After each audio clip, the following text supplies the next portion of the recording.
live on the North Side. I work on the North Side. I grew up on the North Side. I attended Manchester Elementary School, Latimer Junior High School, Allegheny High School. My son goes to school on the North Side Public School now.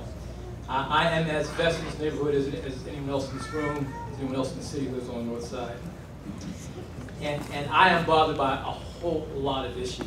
I am bothered by the fact that this developer, Continental Real Estate, came here a year or so ago and stood in this room and said, we're not getting the public subsidy to build this development with private dollars.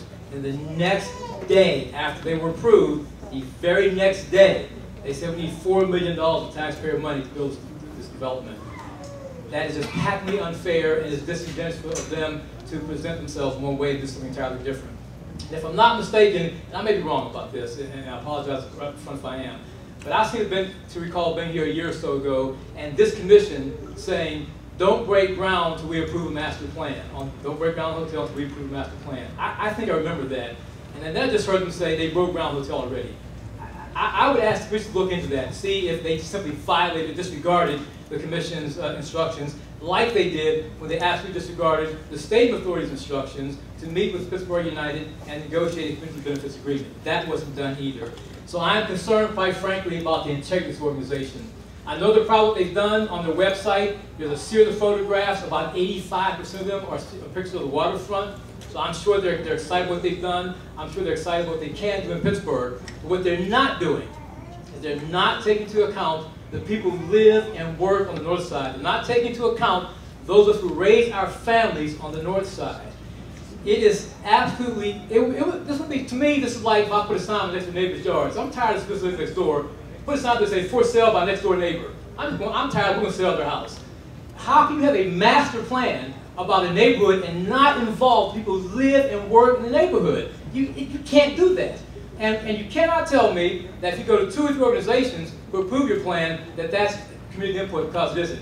If I go to people who are going to benefit financially and politically from my development and they approve it, that's not a community approval. It needs to ask those of us who are going to be impacted by it negatively.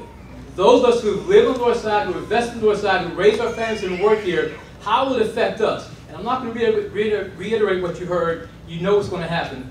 There's a wide range of social negative impacts that are going to affect us.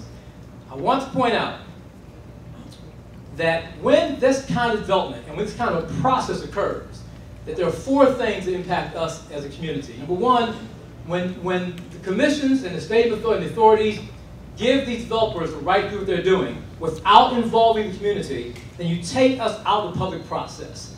We lose that. The other things that we lose, they take from us public dollars, public land, and public privilege. And we can't afford it. If you take public privilege from us, if you take that land from us, we cannot build in that land a hospital or a museum or a school, things we know will return concrete benefits to us. I'm asking you not to approve this plan and to force the developer and every major developer to not be able to build until they get a community benefits agreement with the neighborhood. Thank you very kindly.